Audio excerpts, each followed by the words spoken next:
Guys, അപ്പം time ഞാൻ കാണിച്ചു തരാം. ഈ വാച്ച് ചെറുതായിട്ട് ഡിലേ ആണ്. 9:15, അതായത് 9:30 അറ്റൻഡൻസ്.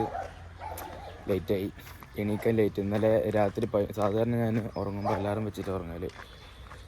ഇന്നലെ 11:30 ഉറങ്ങിപ്പോയി. ലൈറ്റും ഫാനും ലാപ്ടോപ്പിൽ ഇന്നലെ പ്രൊജക്റ്റിൻ്റെ ബാക്കി ചെയ്യേണ്ടതുണ്ട്. അതൊക്കെ ഓണാക്കിയിട്ടിട്ട് 11:30 ആകുമ്പോൾ ഞാൻ നടുവേദന എപ്പോൾ നേർന്ന് നടന്നതാ, ഉറങ്ങിപ്പോയി. പിന്നെ ഏതോ ബോധമില്ലാണ്ട് ലൈറ്റ് മാത്രം ഓഫാക്കി, ലാപ്പ് അതേപോലെ ഓണായി കിടന്ന്. രാവിലെ എണീറ്റപ്പോൾ 8:15 കഴിഞ്ഞ്. അപ്പോൾ എങ്ങനെയായാലും ബസ് കിട്ടില്ല. അപ്പോൾ ഞാൻ അങ്ങനെ നടന്നുകൊണ്ട് അതിനാനെ ചോദിച്ചിക്കണം. പക്ഷെ അതിനാൻ്റെ പെട്രോളില്ല. അപ്പോൾ പെട്രോൾ അടിക്കാൻ പൈസ തപ്പിക്കൊണ്ടിരിക്കുകയാണ്. ഇത് കിട്ടിക്കഴിഞ്ഞാൽ അടിച്ചിട്ട് വേഗം വരും. ഓൺലൈൻ റീചാർജ് ചെയ്യാത്തതുകൊണ്ട്, സിമ്മ് കട്ടായതുകൊണ്ട് ഗൂഗിൾ പേ ചെയ്യാൻ പറ്റില്ല. അല്ലെങ്കിൽ ഇപ്പോൾ അത് ചെയ്തിട്ട് ഓൾറെഡി ഇവിടെ എത്തേണ്ട ടൈം കഴിഞ്ഞ്. നോക്കാം, എന്തായാലും കോളേജിൽ പോവും.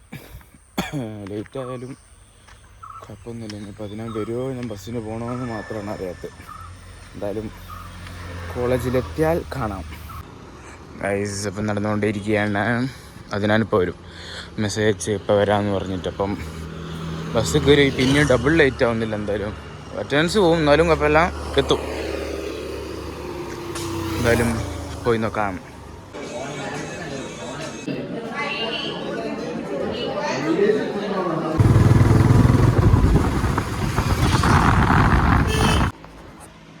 ഗൈസ്, അപ്പം നമ്മൾ പറഞ്ഞ പോലെ പ്രൊജക്റ്റ് ഇന്ന് തീരും, എന്തായാലും തീരും. കാരണം നാളെ സബ്മിറ്റ് ചെയ്യുന്ന ഡേറ്റാണ്. ഇന്നലെ പറഞ്ഞില്ലേ, ഇന്ന് വന്ന് നല്ല ചീത്തക്കാൻ ചാൻസ് ഉണ്ട്. ചീത്ത കേട്ടു.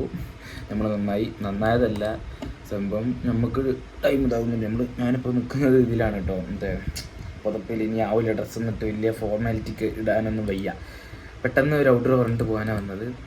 അപ്പം ഇതാ ഞാൻ കാണിച്ചു തരാം. ഇത് നമ്മളെ ഡോക്യുമെൻറ്റേഷന്. അങ്ങനെ ഇതൊക്കെ ഞാൻ ഇപ്പോൾ കുത്തിരുന്ന് ഉണ്ടാക്കിയതാ. അയ്യോ, എത്ര പേജാണിത്. ഇതൊക്കെ എളുപ്പം. ഇനി വേറെ സംഭവങ്ങൾ ഇതിലേക്ക് ആഡ് ചെയ്യാനുണ്ട്. ടേബിളൊക്കെ വരച്ച് സെറ്റാക്കി ലാസ്റ്റ് വരെ ഇവിടം വരെ ഉള്ള. ഇനി ഇതിന് ഇൻഡെക്സ് പേജ് ഉണ്ടാവുമല്ലോ, മറ്റേ പേജിൻ്റെ തുടക്കത്തിൽ പേജ് നമ്പർ 1 അങ്ങനത്തെ സംഭവം, ഇൻഡെക്സിങ് അതുണ്ടാക്കണം. അതുണ്ടാക്കി കഴിഞ്ഞാൽ പിന്നെ ഇത് വരും, DFDയും ER ഡയഗ്രാം. അത് അതിൽ ചെയ്തുകൊണ്ടിരിക്കുക. അത് ഇതിലേക്ക് ആഡ് ചെയ്യണം. പിന്നെ സ്ക്രീൻഷോട്ട്സ്, നമ്മൾ പ്രൊജക്റ്റ് ചെയ്തതിൻ്റെ വെബ്സൈറ്റ് ആപ്പ് ഉണ്ടല്ലോ, അതിൻ്റെ ഓരോ പേജിൻ്റെയും സ്ക്രീൻഷോട്ടും വേണം. അതും കൂടി കഴിഞ്ഞാൽ നമ്മളിത് സ്പൈറൽ ബൈൻഡ് ചെയ്ത് വെക്കുന്നതാണ്. നാളെ രാവിലെ സ്പൈറൽ ബൈൻഡ് ചെയ്ത് കൊടുക്കും, ഉച്ചയാകുമ്പോഴത്തേക്ക് കിട്ടും. അതേപോലെ കോളേജ് സബ്മിറ്റ് ചെയ്യണം. നാളത്തോടു കൂടി കഴിഞ്ഞ് സമാധാനമുണ്ട്. ഇപ്പം ഇത് തീർത്തോളം ഒരു സമാധാനം. ഇന്നത്രയേ ഉള്ളൂ. മൈൻഡാക്കരുത്. ഇങ്ങനെ ഒന്ന് പോകണം, ക്ഷമിക്കണം. വേറെ വഴിയില്ലാത്തതുകൊണ്ട് ഡ്രസ്സ് ഇടാൻ വയ്യ. ഇത് കഴിഞ്ഞ് പെട്ടെന്ന് ഇപ്പോൾ കുറച്ചുകൂടി ബാക്കി ഞാൻ പറഞ്ഞ പണിയും കൂടി ചെയ്തിട്ട് പോയി ഉറങ്ങട്ടെ. അപ്പം ശരി ഗൈസ്, ബൈ.